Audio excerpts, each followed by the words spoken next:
মুরগির মাংস তো নয়, মনে হবে মাটন খাচ্ছি। আজকে আমি তোমাদের সঙ্গে মাটনের স্বাদের মুরগির মাংসের রেসিপি শেয়ার করব।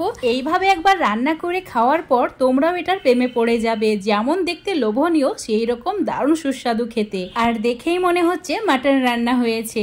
তো আজকের এই রেসিপিটা তৈরি করার জন্য লাগবে মুরগির মাংস, আর মাংসগুলো অবশ্যই একটু বড় বড় টুকরো করে কেটে নেবে। তারপর ভালো করে ধুয়ে পরিষ্কার করে নিয়ে একটা বাটির মধ্যে নিয়ে নিতে হবে। এবার অ্যাড করে দিতে হবে একটা বড় সাইজের পেঁয়াজকে স্লাইস করে কেটে নিয়ে তার সঙ্গে অ্যাড করতে হবে 2 চামচ আদা রসুন বাটা। এবার দিয়ে দিতে হবে 2 চামচ মতো টক দই, আর অবশ্যই অ্যাড করতে হবে সর্ষের তেল।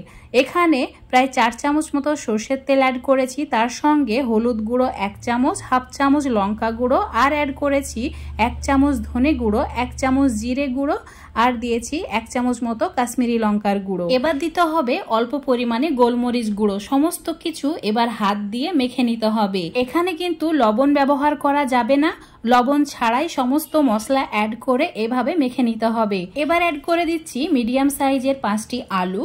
তো আলুর পরিমাণটা নিজেদের পছন্দ মতো বাড়িয়ে বা কমিয়ে নিতে পারো।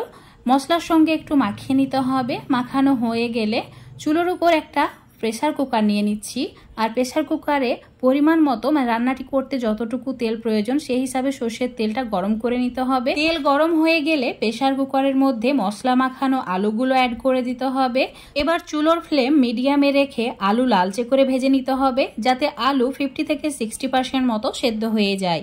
আলুগুলো অল্প একটু কেটে দিয়েছিলাম যাতে এটা সেদ্ধ হতে সময় কম লাগে। দেখতেই পাচ্ছ আলুগুলো লালচে হয়ে গেছে। এবার এগুলোকে তুলে নিচ্ছি একটা প্লেটে। আর যে তেলটুকু রয়ে গেছে এতে রান্নাটি করে নিতে হবে। চুলোর ফ্লেম একদম কমিয়ে দিতে হবে। তারপর এর মধ্যে একটি তেজপাতা 2 টুকরো করে অ্যাড করে দিতে হবে। এবার দিতে হবে অল্প একটু দারচিনি, লবঙ্গ, এলাচ, গোলমরিচ, আর দিতে হবে 8-10টি মতো রসুনের কোয়া, 3টি কাঁচা লঙ্কা অল্প একটু চিড়ে তারপর অ্যাড করেছি, আর দিয়েছি একটি মিডিয়াম সাইজের পেঁয়াজকে স্লাইস করে কেটে নিয়ে। পেঁয়াজের কালারটা ব্রাউন হওয়া পর্যন্ত ভাজতে হবে, মানে সমস্ত মশলায় ভালো করে ভেজে নিতে হবে। দেখতেই পাচ্ছ কালারটা চেঞ্জ হয়ে গেছে। এবার এর মধ্যে অ্যাড করে দিতে হবে টমেটো। এখানে 2টি মিডিয়াম সাইজের টমেটো ভালো করে পরিষ্কার করে ধুয়ে নেওয়ার পর 4 টুকরো করে অ্যাড করেছি। স্বাদ মতো নুন অ্যাড করে দিতে হবে এই সময়। এবার টমেটো একটু নরম হয়ে আসা পর্যন্ত ভেজে নিতে হবে। 1-2 মিনিট এভাবে একটু ভেজে নিয়েছি। এবার অ্যাড করে দিচ্ছি মশলা মেখে রাখা মুরগির মাংসের টুকরোগুলো। প্রেসার কুকারে মাংস অ্যাড করা হয়ে গেলে চুলোর ফ্লেমটা মিডিয়াম টু হাই করে দিতে হবে। তারপর অনবরত এভাবে নাড়াচাড়া করে মাংস কষিয়ে নিতে হবে। কিছুক্ষণ পর দেখতেই পাবে মাংস থেকে জল ছাড়তে শুরু করেছে।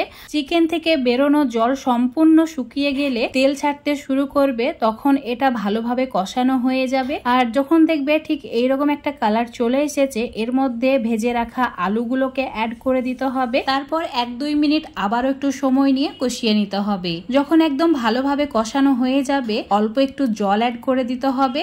আমি এখানে 1 কাপ মতো জল অ্যাড করেছি।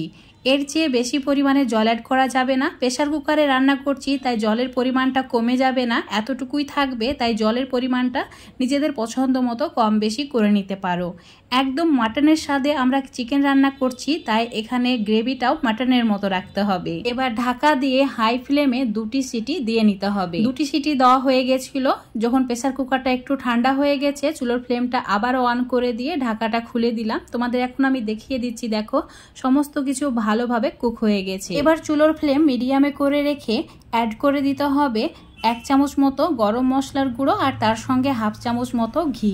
একদম মাটনের স্বাদে চিকেন রেসিপি খেতে হলে এই 2টি উপকরণ অবশ্যই অ্যাড করতে হবে। একটু সময় নিয়ে রান্নাটি করে নিতে হবে। আমি 1 মিনিট এভাবে রান্না করে নিয়েছি। এখন চুলোটাকে অফ করে দিয়ে ঢাকা দিয়ে 5 মিনিট রেখে দেব। তারপর তোমাদের আমি দেখাচ্ছি।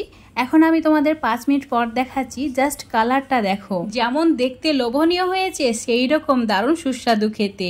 গরম ভাত, লুচি, পরোটা, মানে যেটার সাথেই খাবে জাস্ট জমে যাবে। তো বন্ধুরা, আজকের এই রেসিপিটা যদি তোমাদের ভালো লেগে থাকে অবশ্যই লাইক, শেয়ার, কমেন্ট করে দেবে। ফেসবুক পেজ থেকে দেখলে পেজটাকে ফলো করে নেবে। ইউটিউব থেকে দেখলে চ্যানেলটাকে সাবস্ক্রাইব করে রাখবে আরো এরকম রেসিপিগুলো পাওয়ার জন্য।